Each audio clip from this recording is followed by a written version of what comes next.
आज का class continue करें।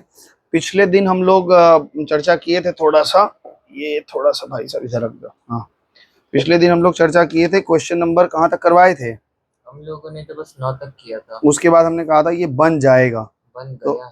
16 तक हो गया है, एकदम कोई दिक्कत नहीं हुआ।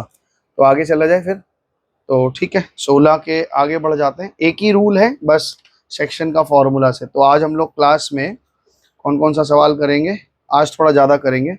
17 करेंगे, 19 करेंगे, 21 करेंगे, 23 करेंगे, 24 25 करेंगे, 27 करेंगे, 29 करेंगे। चलो एक तुम्हारे लिए फ्री, 28 भी कर देंगे। इतना कर देंगे, फिर उसके बाद में चर्चा चलेगी हमारी, क्या क्या होती है, कैसे कैसे होती है। तो चलिए क्वेश्चन नंबर 17 से हम लोग शुरू करते हैं। क्वेश्चन नंबर 17 में कह रहे हैं कि एक लाइन सेगमेंट है ए बी, जो ए इतना है, बी इतना है। तो कह रहे हैं कि वाई एक्सिस इसको कहाँ काट रहा है, किस रेशियो में, ये बताओ। The coordinate of the point of intersection, जो कट रहा है उस जगह का पॉइंट पूरा बताओ, मतलब एब्सिसा ऑर्डिनेट दोनों बताओ, और the length of A B बताओ, और ए बी का हमें डिस्टेंस बताओ। तीन चीजें हैं, तो निकाल देते हैं फटाफट से।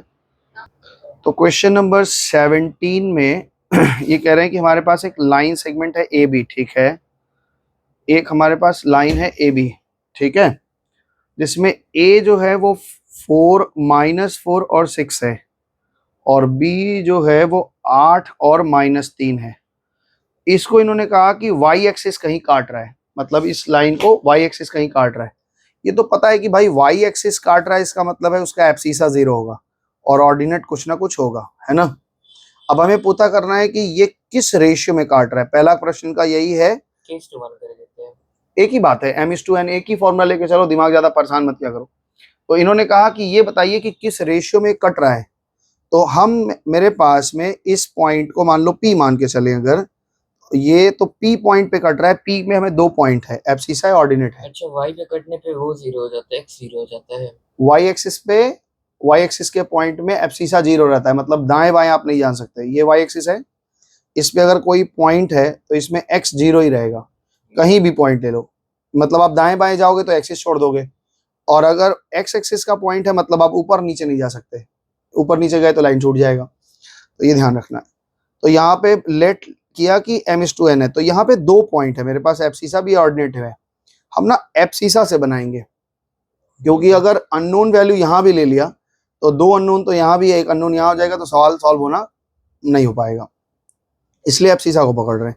पी पॉइंट के लिए x इज इक्वल टू क्या फॉर्मूला है, mx2 + nx1 divide by m+n, यही ना है।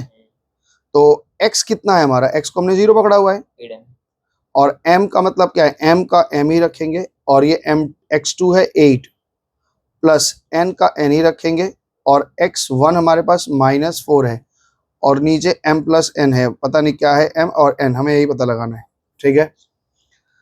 अब ये देखो, इसको तो क्रॉस करोगे तो 0 ही हो जाएगा, इसको क्रॉस करोगे तो क्या हो रहा है, 8m - 4n is equal to m+n का 0 से इंटू का तो 0 ही लिख देते हैं डायरेक्ट, है ना।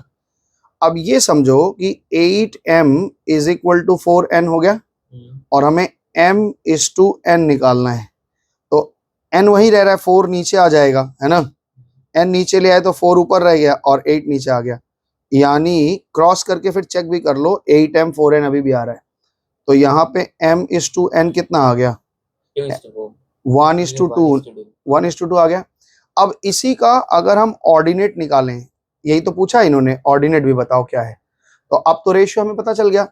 तो यहाँ पे फॉर्मूला क्या होता है, my2 + ny1 divide by m+n, यही होता है ना।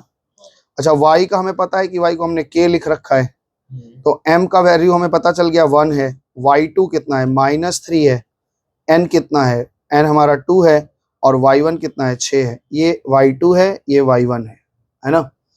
तो y डिवाइड बाई 1 + 2 कर दें, क्रॉस करा जाए तो ये कितना हो गया, ये 3 से इंटू हो गया तो 3k हो गया, और ये -3 + 12, तो भाई 3k इज इक्वल टू 9 हो गया, और k इज इक्वल टू कितना आ गया।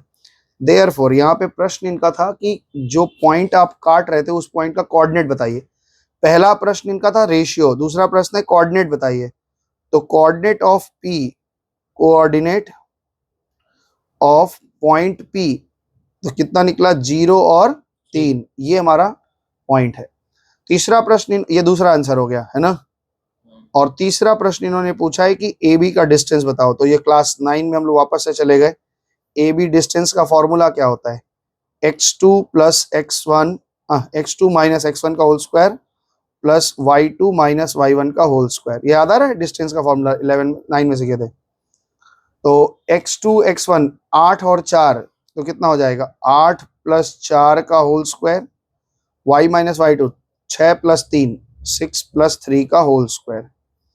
तो यहाँ पे भाई साहब ये कितना हो जा रहा है? 8 प्लस 4 12। अच्छा चलो 12 का होल स्क्वायर, 6 3 9 का होल स्क्वायर। तो यहाँ पे कह रहे हो 144 प्लस 81 कितना? 225 आ रहा है।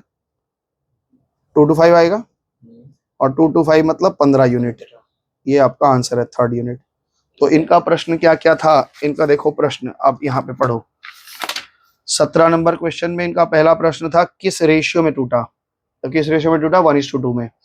दूसरा इन्होंने पूछा कि आप बताइए उस पॉइंट ऑफ इंटरसेक्शन जहां काटा उस पॉइंट का कोऑर्डिनेट बताइए। हमने निकाला 0.3। और तीसरा पूछा लेंथ ऑफ ए बी बता दो, तो 15 यूनिट है। ठीक है, क्वेश्चन नंबर 19 पढ़ते हैं। ये बहुत इंपॉर्टेंट क्वेश्चन है, बहुत ध्यान से सुनना। 3 consecutive vertices of a parallelogram. ये ऐसा सवाल बहुत पूछता है, एग्जाम में भी सुने, इसको ध्यान से देखो। कह रहा है 3 consecutive vertices of a parallelogram A B C D, A इतना, बी इतना, सी इतना, फाइंड द फोर्थ। तो इसमें एक चीज समझो, ये बहुत बढ़िया क्वेश्चन है। ये क्या कह रहे हैं? क्वेश्चन नंबर 19 ये कह रहे हैं हमारे पास एक पैरेललोग्राम है। ठीक है जी, पैरेललोग्राम बना लेते हैं। ये एक पैरेललोग्राम है।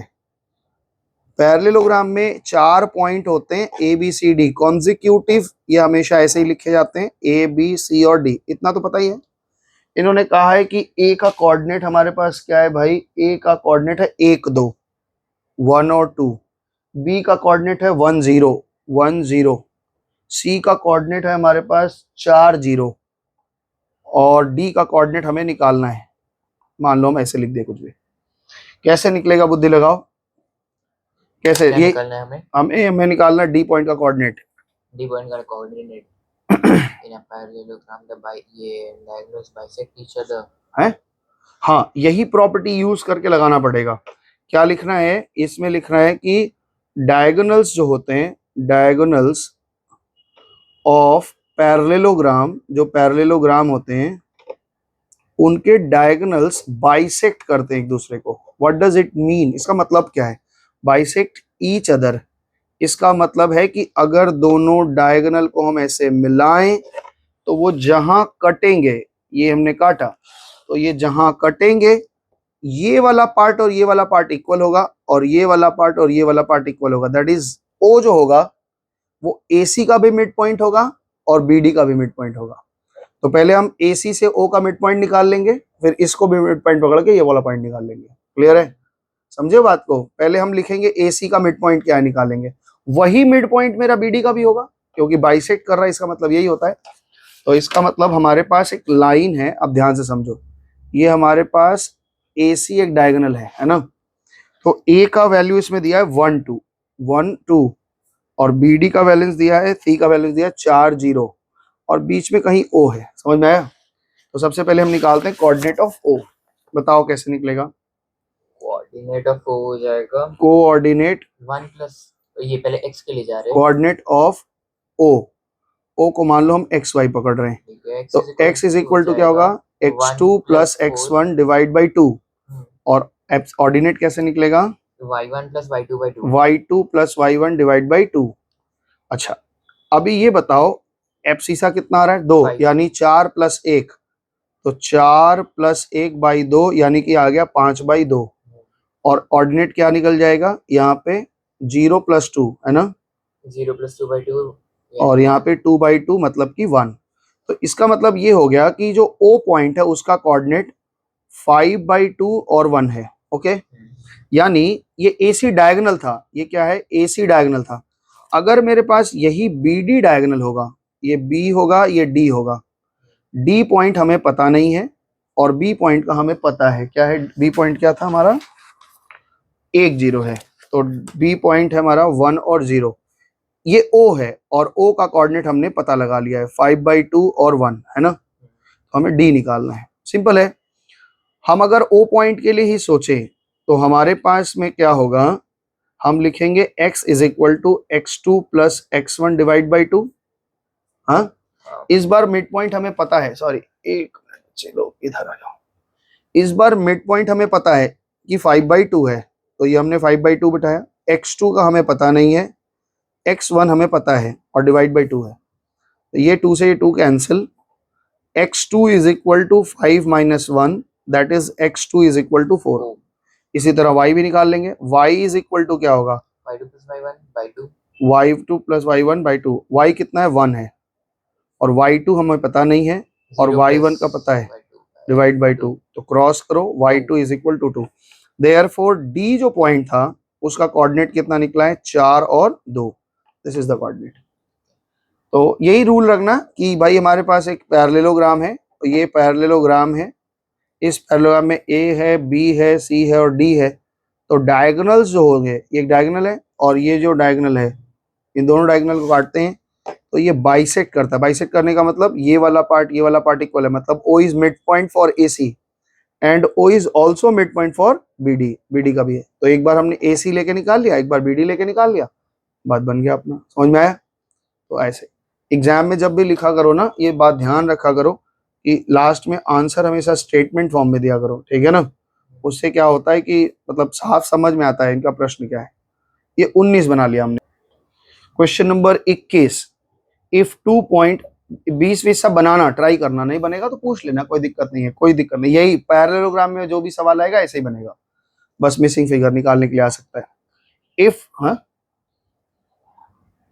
तो क्वेश्चन नंबर हम लोग कितना पढ़ रहे थे, 21। हाँ, हो गया 21 ना, 19 हुआ था अभी। तो 19 हो गया अपना ना, 21 पढ़ेंगे। कह रहा है if two vertices of parallelogram this and its diagonal meet at this. अच्छा, find the other two vertices of parallelogram. कह रहा है कि बहुत सिंपल सा चीज है, कह रहे हैं कि एक पैरेललोग्राम है, इसके दो वर्टिसेस ये हैं और उसके डायगोनल्स इस पॉइंट पे मिल रहे हैं, मतलब ये मिड पॉइंट बता दे रहे हैं।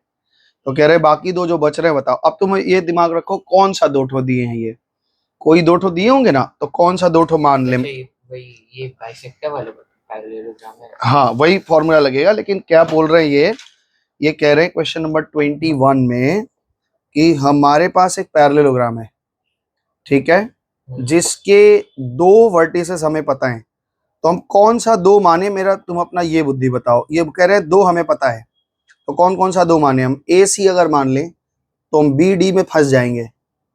कैसे फंस जाएंगे कि बी भी गायब हो जाएगा और डी भी गायब हो जाएगा, तो हम परेशान हो जाएंगे, है ना। समझे मेरा बात कि नहीं? क्वेश्चन में क्या बोल रहा है कि एक पैरेललोग्राम के दो वर्टिसेस आपको मालूम है, कौन सा दो ये नहीं बताया है। तो अपनी बुद्धि होनी चाहिए कि हम ये दोनों को अगर ले लेंगे, इन दोनों को अगर ले लेंगे तो ये वाला भी निकाल लेंगे और ये वाला भी निकाल लेंगे, क्योंकि डायगोनल हमें पता रहेगा। अब सोचो इन्होंने क्या बताया, इन्होंने कहा कि दो वर्टिसेस हमें पता है। पहले बात तो इन्होंने कहा है ए हमें पता है, कितना ए पता है, मान लो 3 2 है, कह रहे हैं ये 3 2 है। हाँ। और बी हमें पता है -1 और 0 है, -1 और 0 है। सी का पता नहीं x3 y3, और डी का पता नहीं x4 y4। और लेकिन जहां काट रहे हैं वो हमें पता है, मीट कर रहे हैं डायगोनल 2 और -5 पे, तो ये हमें ओ पता है। तो भैया जब ये वाला डायगोनल यूज करोगे तो ये निकल जाएगा, ये वाला डायगोनल यूज करोगे तो वो निकल जाएगा। समझ में आया ना। तो यहाँ ये लाइन लिखना हमेशा से, क्या लिखोगे कि diagonals bisect each other in a parallelogram. Diagonals, ये लाइन लिख के चलना, नहीं तो बोले कैसे ये नियम लगा लिया आप। Diagonals bisect each other, bisect each other, ये हो गया। इसका मतलब ये हो गया कि AO बराबर OC है और BO बराबर OD है, यानी O is the mid point, O mid point है, और यहाँ भी O क्या है, मिड पॉइंट है ना। तो हम अभी क्या ले रहे हैं, AC को ले रहे हैं। मान लो हम अपनी चीज को और सरल कर रहे हैं, ये हमारा A हो गया, ये हमारा C हो गया। A हमारा पॉइंट कितना है, 3 और 2 है, और C हमारा पॉइंट जो है वो x3 y3 है, और O का हमें पता नहीं है, O पता है, ये है। तो ये मिड पॉइंट का फॉर्मूला लगाएंगे अगर, ये C निकल जाएगा कि नहीं निकल जाएगा? कैसे निकालेंगे, x इज इक्वल टू क्या होगा, x3 हाँ प्लस 3 डिवाइड बाई 2, और एब्सिशा का हमें पता है कि 2 है, that is x3 plus 3 divide by 2, cross करोगे तो x3 plus 3 is equal to 4, यानी x3 इज इक्वल टू 1। और ऑर्डिनेट निकालना होगा तो y इज इक्वल टू क्या लिखोगे, y3 प्लस 2 डिवाइड बाई 2, और y का वैल्यू हमें पता है -5 है, -5 is equal to y3 plus 2 divide by 2, cross करोगे तो क्या होगा, y3 plus 2 is equal to -10, then y3 is equal to -12, यानी एक तो पॉइंट पता चल गया, c का वैल्यू कितना है 1 और -12 है। ओके, बिल्कुल ऐसे ही हम d भी निकाल लेंगे, एकदम सेम फॉर्मूला। इन्होंने क्या कहा है, a हमें पता, b और d लगाएंगे, तो अगर हम b और d लगाएं तो ये हमारा b है और ये d है, b है और d है। b का पता है हमें, b का वैल्यू हमें पता था, दूसरा पॉइंट कितना था पता, बताओ, b का पता है कितना बच्चा, -1 और 0, -1 और 0, और d का कितना था x4 y4 ना, और इसका जो कट रहा है o, ये भी हमें पता है कितना है, o का पता है 2 और -5। ठीक है, बिल्कुल सेम तरीके से निकाल सकते हैं। क्या लिखोगे बताओ, x इज इक्वल टू क्या होगा, x4 plus -1 divide by 2, x का पता है कितना वैल्यू है 2 है, is equal to x4 -1 divide by 2, यानी x4, घबराओ मत, x4 इस पॉइंट को बोल रहे हैं, x2 का नाम x4 रखा हुआ है और उससे कोई दिक्कत नहीं है। -1 इज इक्वल टू क्या हो जाएगा 4, यानी x4 कितना हो जाएगा 5, और इसी तरह y4 निकालना है तो y इज इक्वल टू क्या लिखोगे, y4 प्लस 0 डिवाइड बाई 2, और y की वैल्यू तो -5 निकाल चुके हो, तो यहाँ y4 is equal to -10, y4 divide by 2 है ना, यानी y4 क्या लिख रहे हैं, y4 इज इक्वल टू -10, तो यहाँ d जो पॉइंट आया उसका कोऑर्डिनेट क्या आ गया 5 और -10, और हमारा जो c निकला था उसका कोऑर्डिनेट क्या आया था अभी, 1 और -12, 1 और -12, ये आपका आंसर है, प्लीज चेक। 21 के बाद हम लोग देखेंगे question number 23, find the coordinate of the vertices of the triangle, the middle points of the whose sides are this. ये बड़ा क्वेश्चन है, बहुत लेंदी है, लेकिन सीख लो, एग्जाम में आने के चांसेस बहुत कम होते हैं, लेकिन सीखो। ये कह रहा है कि हमारे पास एक ट्रायंगल है, ध्यान से क्वेश्चन को समझो पहले, ट्रायंगल है, हमारे पास एक ट्रायंगल है। क्वेश्चन नंबर 23 का सुनो,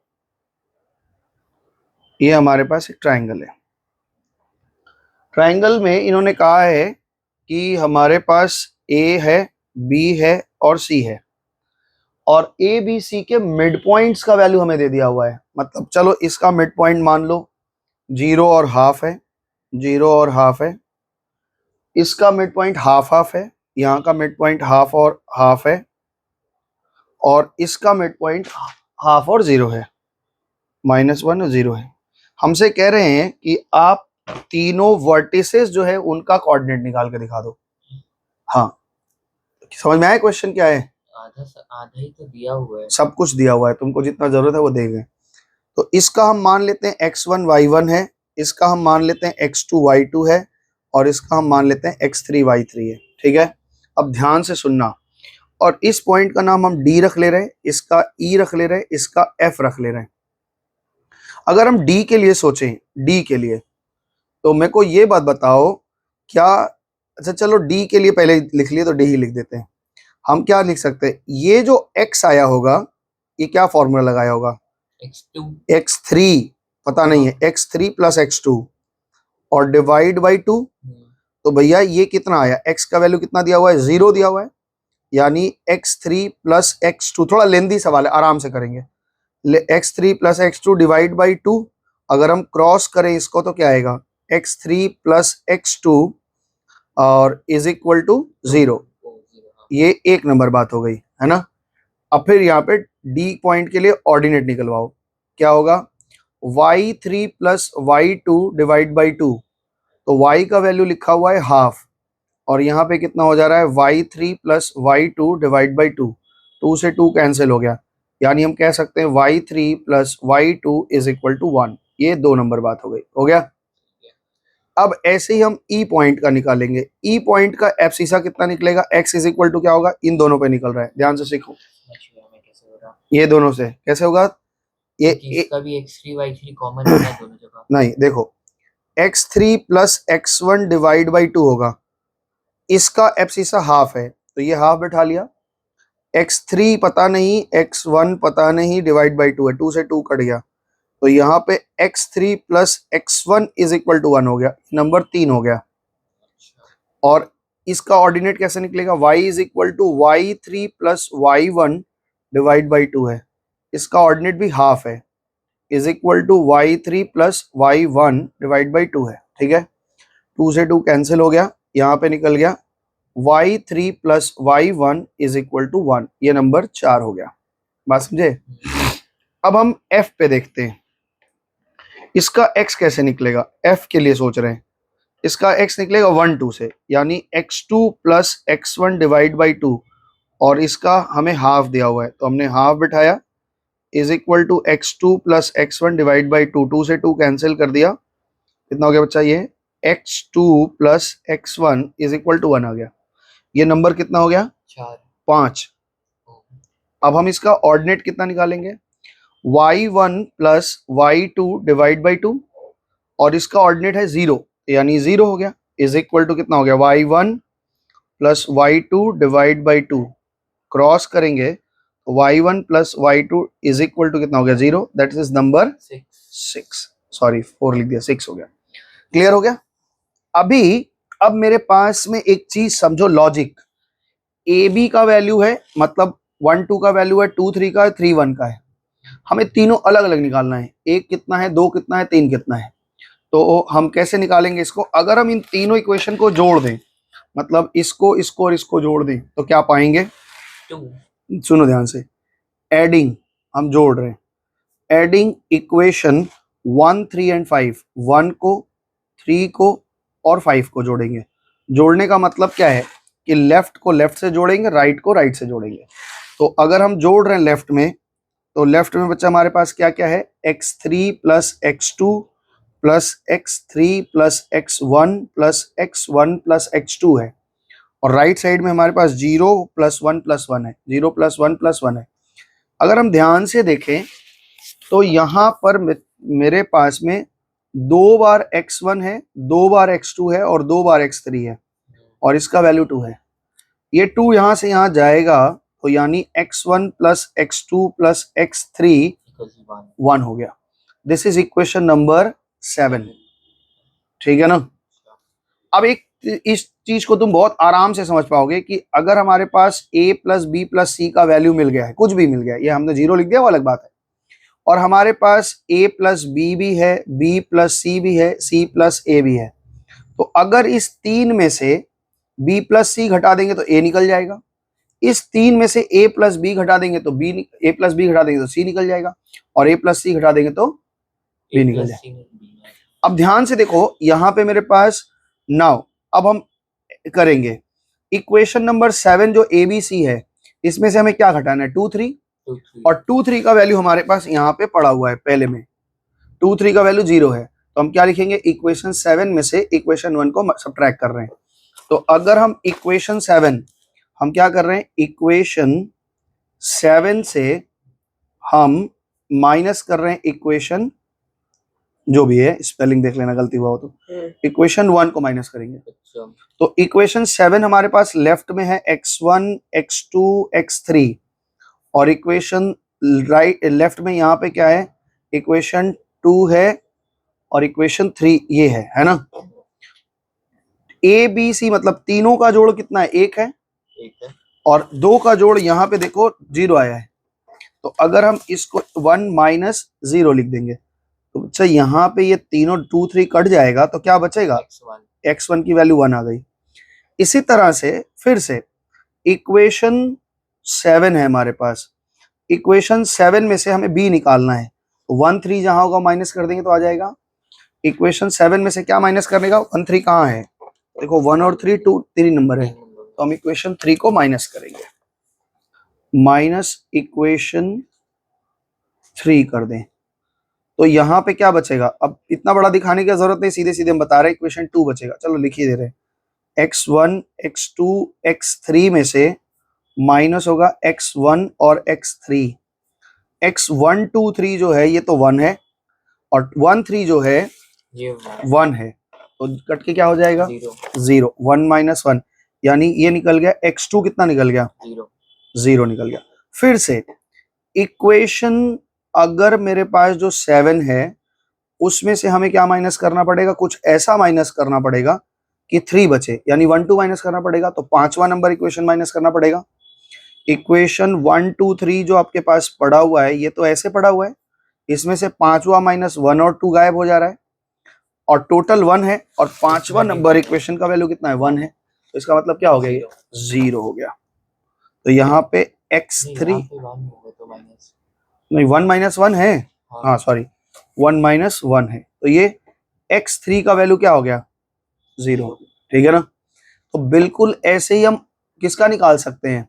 y का भी सारा निकालेंगे। चलो निकालते हैं ना। फिर से हम सोच रहे हैं, हम 2 4 और 6 को जोड़ेंगे, एडिंग इक्वेशन 2 नंबर 4 नंबर और 6 नंबर, मतलब वो वाला जोड़ रहे हैं, क्या नाम है, ऑर्डिनेट वाला। तो क्या हो जाएगा? उसमें 2 बार y1 plus y2 plus y3 आ जाएगा, और जोड़ोगे तो क्या क्या आ जाएगा? देखो यहाँ पे 1 है 1 है 0 है, यानी 2 आएगा। यानी कि यहाँ पे क्या आ जाएगा? 1 है और 0 है। तो इसका मतलब ये हो गया कि y1 plus y2 plus y3 is equal to 1 है। अब इसमें से हम 2 नंबर घटाएंगे, 4 नंबर घटाएंगे और 6 नंबर घटाएंगे। तो देखो अब क्या हो रहा है, इक्वेशन कितना नंबर था ये, हम लोग कितना नंबर लिखे, इसको हम लोग 8 नंबर बना लेना। 8 में से इक्वेशन 8 में से 2 नंबर अगर हम इक्वेशन 2 को माइनस कर दें तो क्या बचेगा हमारे पास? इक्वेशन 8 में से 2 क्या है? 2 3 घटेगा तो 1 है ना। तो यानी कि क्या हो जाएगा बताओ? यहाँ पे आ रहा है y1, अच्छा यहाँ डायरेक्ट लिख रहे हैं, y1 बचेगा, क्या बचेगा? 1, और वहां पे क्या है? 1 1 माइनस 1 क्या होगा? 1 माइनस 1 0 आ गया। इसी तरह y2 कैसे निकल जाएगा? 8 में से, मतलब इक्वेशन 8 नंबर में से इक्वेशन 4 घटा देंगे ना। हाँ। इक्वेशन 4 घटा देंगे तो कितना बचेगा? 1, और नहीं 0, यहाँ भी 1 है, हाँ 1 माइनस 1 0, ये भी 0 आ गया। और y3 कैसे निकलेगा? 1 माइनस 0 दैट इज 1। तो ये हमारे पास सब निकल गया। अब ध्यान से सुनो बच्चा जी, मेरे पास ध्यान से सुनो। इन्होंने पूछा था हमसे a कोऑर्डिनेट, b कोऑर्डिनेट और c कोऑर्डिनेट, ये पूछा था ना। चलो बताओ x1 x2 x3 बताओ। x1 है 1, x1 है 1, x2 है आपका 0 और x3 है आपका 0, है ना। y1 बताओ कितना है? 0, y1 नहीं बच्चा, y1 0 और y2 0 और y3 1। This is the answer. यही आपका तीनों कोऑर्डिनेट है। बहुत क्लोज है दोनों तीनों। तो हमसे क्या मतलब है, कोऑर्डिनेट बन गया ना।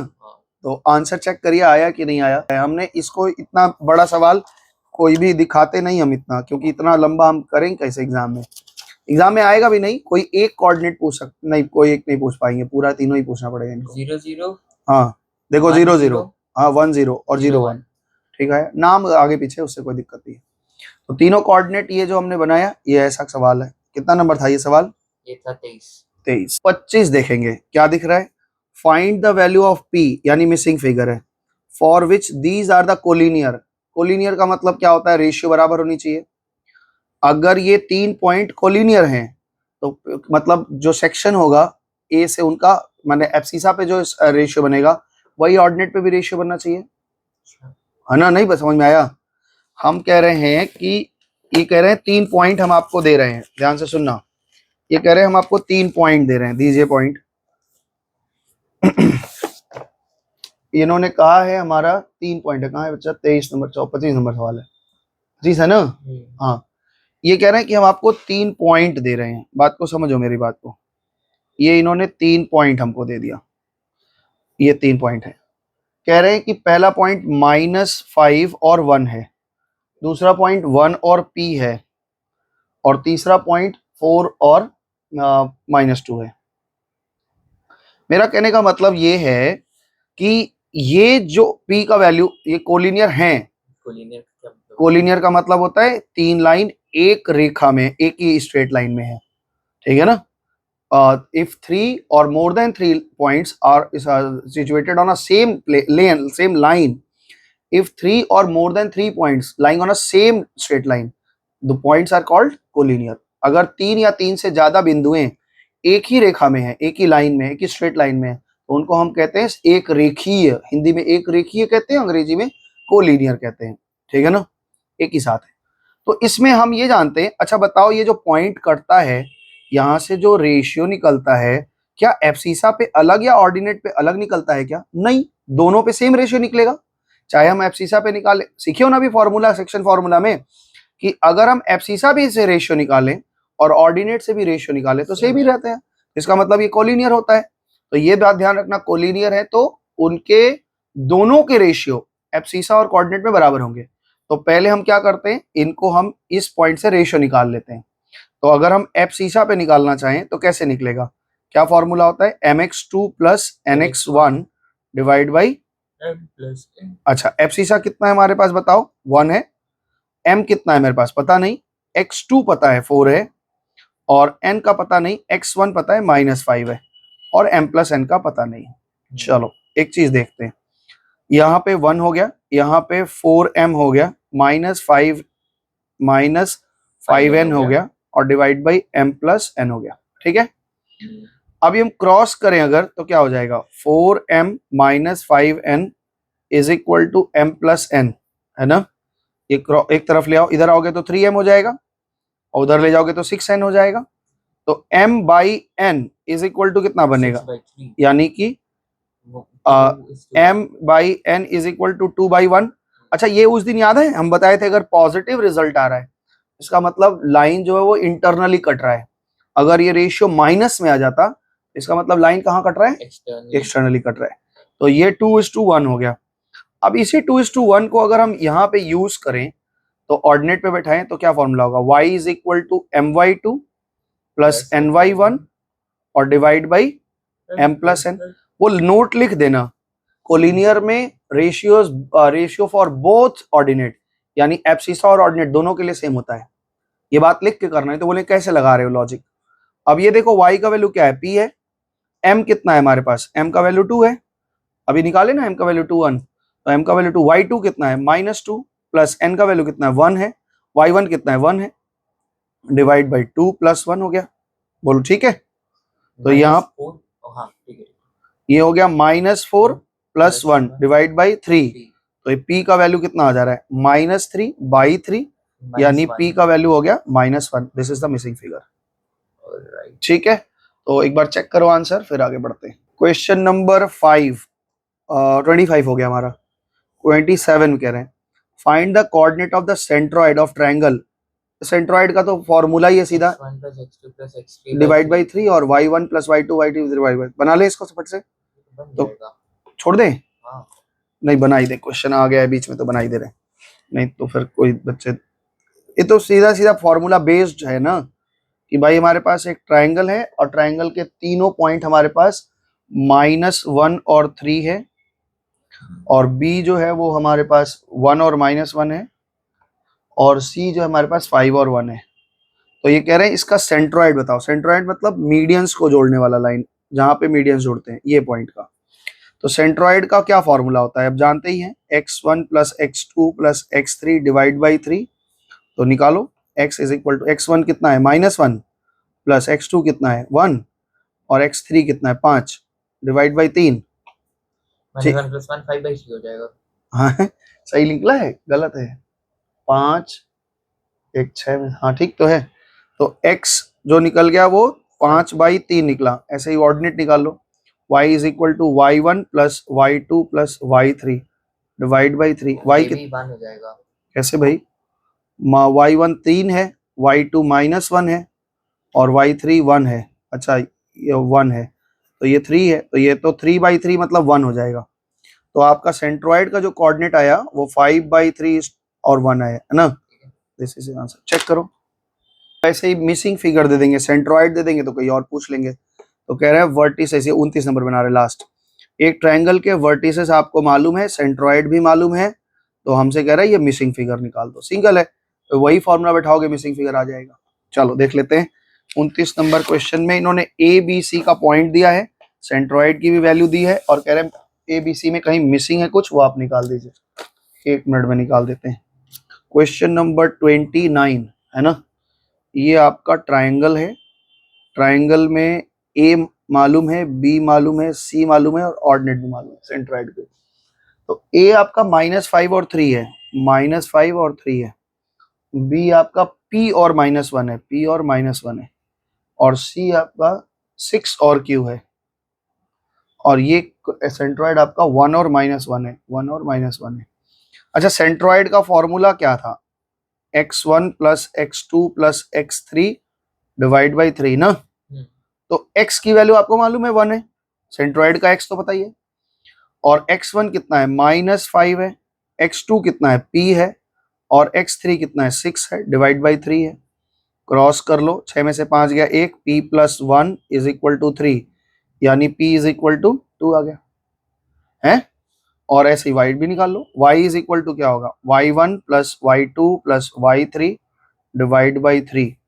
तो यहाँ क्या हो जा रहा है, y का वैल्यू हमें पता है -1 है, y1 3 है, y2 -1 है, और y3 q है, और डिवाइड बाई 3 है। तो यहाँ पे कर लो, तो 3 में से 1 चला गया तो कितना बचा, 2 -3, तो q = -5।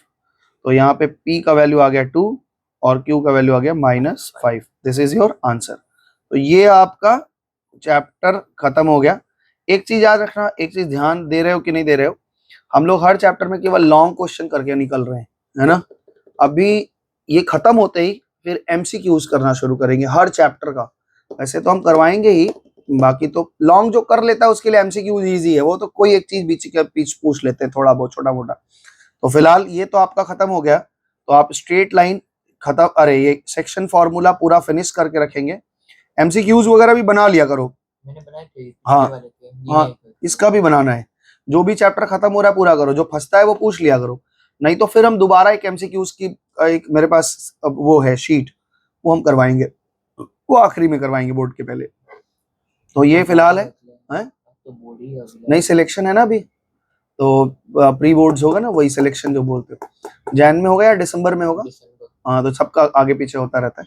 फिलहाल अगले दिन हम लोग स्ट्रेट लाइन शुरू करेंगे। अब मजेदार चैप्टर है स्ट्रेट लाइन, स्ट्रेट लाइन में 2 एक्सरसाइज है और मजेदार है, मेरे को 3 क्लास लग जाता है इसको खत्म करने में। तो आज तक के लिए इतना ही रखते हैं, फिर आगे चलते हैं। चलो 5 मिनट पहले तुमको छोड़ दिया आज।